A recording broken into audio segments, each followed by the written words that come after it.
네, 여러분 안녕하십니까? Q5 English입니다. 오늘은 sort of, kind of 이 두 표현의 의미를 나누겠습니다. 먼저 이 두 표현은요, 전혀 의미 차이가 없습니다. 아예 없다고 보셔도 돼요. 사실 원어민은 이 두 표현을 구분 안 합니다. 그런데 굳이 거기에서 표현의 의미를 따질 이유는 없다고 보고요. 이것들이 활용되는 예를 보시는 것이 더 현실적일 것 같습니다. 먼저 이것들은 좀 빨리 발음할 때는요, sort of, kind of에서 kind of 이런 식으로 of가 거의 어처럼 발음되는 그런 게 좀 있어요. 자신 없다면 그냥 sort of, kind of 이렇게 하셔도 돼요. 그럼 이것들은요, 직격탄을 날리지 않고요, 너무 정확하게 표현하지 않고 두루뭉실하게 표현할 때 우리말의 좀 이 정도에 해당되는 표현이라고 보시면 돼요. 그리고 이 두 가지는요, 냉소적으로 말을 할 때 약간 코미디적으로 얘기할 때도 쓸 수 있습니다. 바로 예를 통해서 확인하실 거고요. 그런데 이 표현이 좀 약간 이런 내용만 있는 게 아니라 정말 진짜 이러한 내용도 있어요. 완전 반대죠. 즉 sort of나 kind of는요, 쓰임이 생각보다 두루뭉실하다는 거죠. 말도 그렇게 두루뭉실하게 바뀌는 거죠. 그리고 sort of, kind of 다음에는 형용사가 올 수도 있고요, 명사가 올 수도 있습니다. 그럼 구체적 예문을 통해 의미를 다져보시도록 하겠습니다. The noise is annoying. 그 소음 짜증나게 한다. 그런데 the noise is sort of annoying 하면 좀 짜증난다. 문맥에 따라서는 이것이 진짜 짜증난다라는 말을 표현할 수도 있습니다. 즉, 두루뭉실한 거죠. 그 다음 표현입니다. I sort of enjoy the party. 이럴 땐 sort of가 뒤에 동사가 왔네요. 네, 동사도 올 수 있습니다. 그러면 나 파티를 좀 즐겼다. 이 말은 정말 파티를 조금만 즐겼다가 될 수도 있고요. 좀 즐겼지 뭐. 근데 실제로는 아니다. 그런 느낌도 담을 수가 있어요. 문맥에 따라서 말이죠.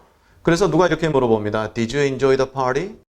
Yes, I did 하면 확실히 즐긴 건데요. Sort of, kind of 그럼 좀 즐겼지 뭐. 좀 그렇지 뭐. 이렇게 되는 거예요. 즉 아니라는 느낌이 전달될 수 있죠. 그 다음 문장입니다. The ramen was sort of hot 또는 kind of hot. spicy 써도 되겠죠. 그러면 라면은 좀 매웠다인데요. 상황에 따라서는 정말 매웠다가 될 수도 있습니다. 그 다음입니다. I'm sort of pissed. 이 표현은요, 저도 과거에 한번 다룬 바 있지만 I am pissed라는 것이 우리가 빡쳤다 이렇게 외우거든요. 그런데 최근에 어떤 인터뷰를 봤습니다. 미국의 한 지자체장이 I'm really pissed란 말을 쓰고요. This really pisses me off. 능동으로 표현한 건데요. 지자체장이 기자회견에서 그렇게 얘기한다. 우리나라 한번 상상해 보세요. 서울시장이라든가 이런 분이 정말 빡칩니다. 이상하잖아요. 화가 정말 많이 났다는 그런 느낌인데 I'm sort of 이렇게 집어넣으면 좀 화났지. 그렇게 되죠.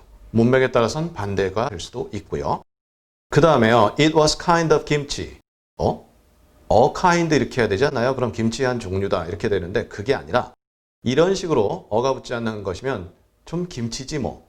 이런 느낌인데 김치 같은데 아니다는 얘기예요. 비슷해 보이는데 아닌 것 같다. 그런 느낌이 이 표현이에요.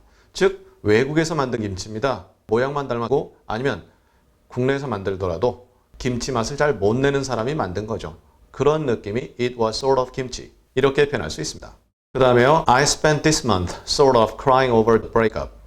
breakup은 서로 헤어지는 거죠. 깨지는 거죠. 그것을 놓고서 꺼이 울면서 이번 달을 보냈다 이런 느낌인데 sort of니까 이번 달 내내 그렇게 울 수가 있겠습니까? 좀 그렇게 울었지. 그런 식으로 약화시키는 거죠. 아니면 그 반대로 상당히 많은 시간을 이번 달 내내 꺼이 울면서 보냈다. 그 느낌도 전달이 될 수 있습니다. 오늘 내용은 평소보다 더더욱더 문맥이 결정을 하는 그러한 내용이 될 수 있습니다. 그 다음에 아까 sort of를 갖다 sort of 이렇게 좀 흘리듯이 발음을 할 수도 있다라고 말씀드렸죠. kind of 이렇게 했는데요. 그것은 속어의 개념으로 쓰일 때는요. 안 했다, no라는 뜻이 있어요. 그러니까 이럴 때는 좀 했지 뭐 이런 식인데 우리말에선 안 했다의 느낌으로 전달되는 너 숙제했어? 그러니까 좀 했는데 이 말 안 했다는 느낌이에요. 그래서 Did you finish your homework? 그랬더니 sort of, kind of 이러면 좀 했지 즉 끝내지 않았다는 얘기예요. 그래서 좀 더 구체적으로 물어봅니다. Is that yes or no? 그러면 no입니다. 그런 느낌의 sort of, kind of 이렇게 가는 거죠. 자, 이렇게 해서 오늘 일상에서 대단히 많이 쓰이는 두 표현 간의 의미 차이는 전혀 없는 sort of, kind of를 함께 다루어 봤습니다. 역시 쉬운 표현 같지만 은근히 우리가 활용을 잘 못하는 표현이니 반복 부탁드리겠고요. 우리 다음 시간에는 out of something 또는 from something 뭐로부터 해서 비슷한 것 같은데요. 차이가 좀 있습니다. 다음 시간에 그 차이를 알아보도록 하겠습니다. 감사합니다.